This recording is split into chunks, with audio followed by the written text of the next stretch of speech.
So the market is an absolute free fall, but I want to let you know why I am not personally concerned based on what happened in 2017.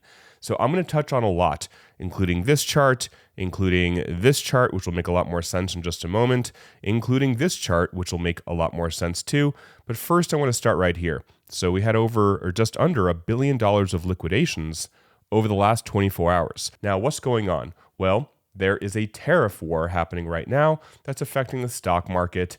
There's also exchanges selling off their assets, and we saw an insane amount of liquidations. But before I get to those charts, which I really want to share with you, there is some really good news. For example, Citadel, huge company, they are jumping into crypto. Michael Saylor keeps buying more Bitcoin, which some say is good, some say is bad. Nonetheless, this guy keeps buying more Bitcoin. But before I get into the charts, I first want to remind you guys, like you've probably heard, that there was a huge hack with Bybit. Now, all you really need to know is that you shouldn't keep a lot of money on exchanges. So if you're trading on an exchange, cool. You kind of have to buy on an exchange, right? So if you are trading on BTCC, for example, you could set your limit order, you can say how much you want, and then once that closes or once that trade goes through, you can then remove that crypto, right? BTCC is a place that I do trades, and if you want, you can grab a huge deposit bonus if you are a new trader on BTCC. But all you got to know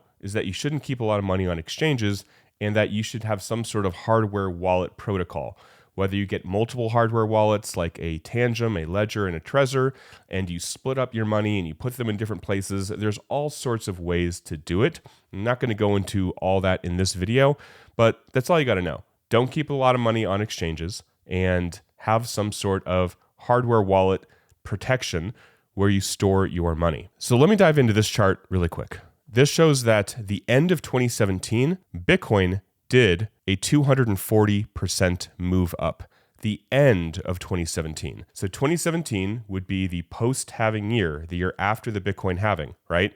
We are right now in the post-halving year. And this chart on the bottom shows the total three. This is the market cap of everything except Bitcoin and Ethereum.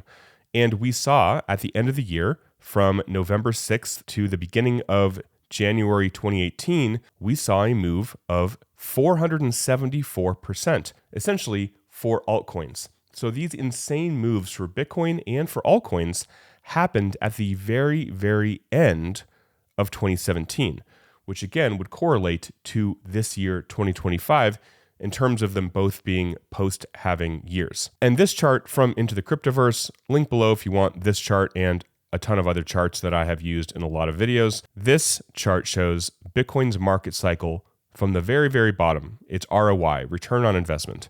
So the yellow line is 2017.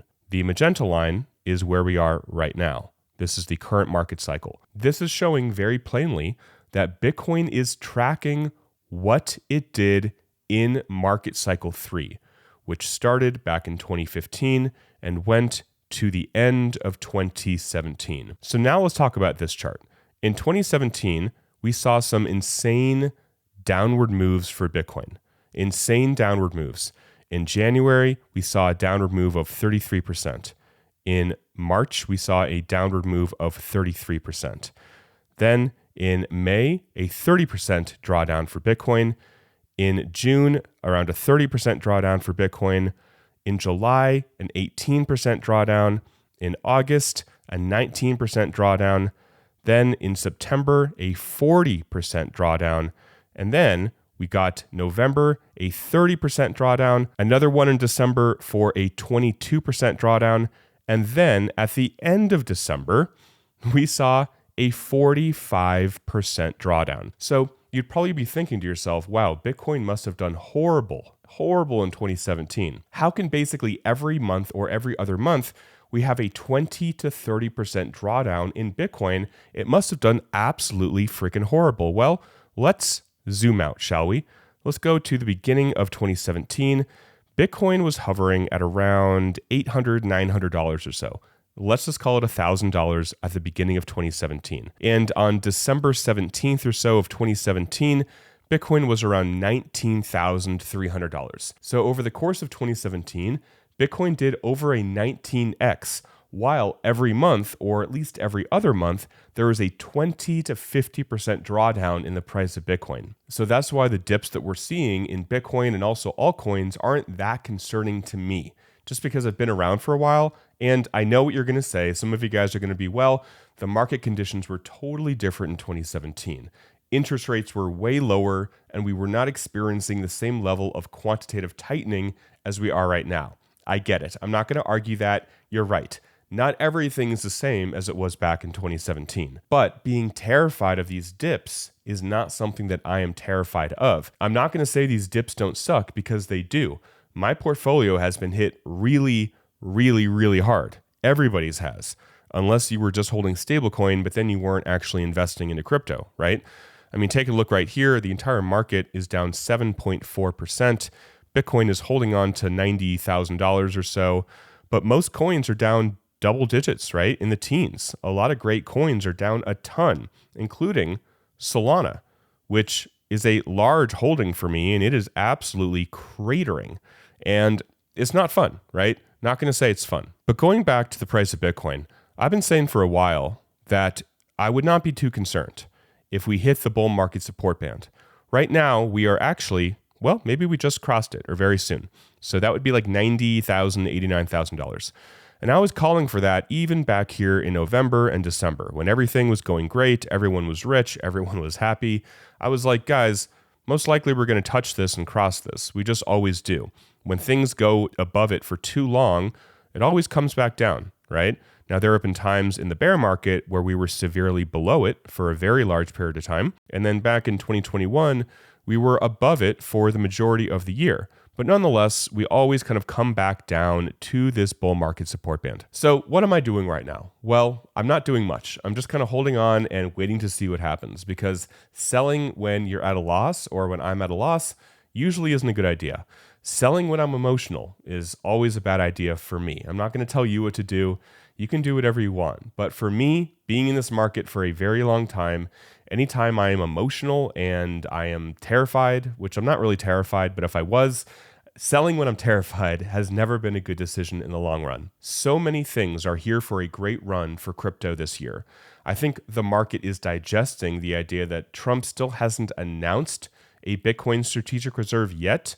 We had David Sachs talk about them wanting to talk about it and, discuss it, but there hasn't been any actual announcement yet. And then again, the tariffs and other things in the economy, the stock market being kind of wobbly, this is all pushing more risky assets down currently. So altcoins, everything other than Bitcoin, is a lot more risky, a lot higher up on the risk curve than Bitcoin. So that's why Bitcoin has been somewhat holding up okay, sort of, but altcoins have been taking a really, really big hit. So that's what's going on. Nobody can predict the future, but I think long term, crypto is here to stay. Trump said that he wants the United States to be the crypto capital of the world. We have a crypto czar. We have essentially everybody in Trump's cabinet pro-crypto, pro-Bitcoin, like I've been talking about for months. So the foundation is there, in my opinion, for a phenomenal crypto industry, right? Whether it happens in a month or two, whether it happens at the end of the year, nobody can predict that. But I shared what happened in 2017, where Bitcoin and altcoins really rallied super hard at the very, very end of 2017. So maybe we will repeat that cycle. I don't know. Nobody really knows for sure, guys, but I hope this video was helpful, maybe calmed you down a bit. I understand it's really stressful to see your portfolio go down in value that much. I totally get it, guys. So if you need to take a step back and just chill and not look at your portfolio for a while, I totally get it. I've done it myself, and it's very, very healthy to do. Otherwise, I will keep making these videos for you and keep you guys updated on what I'm seeing. Hope you guys are well. Till next time, talk with you soon, and bye for now.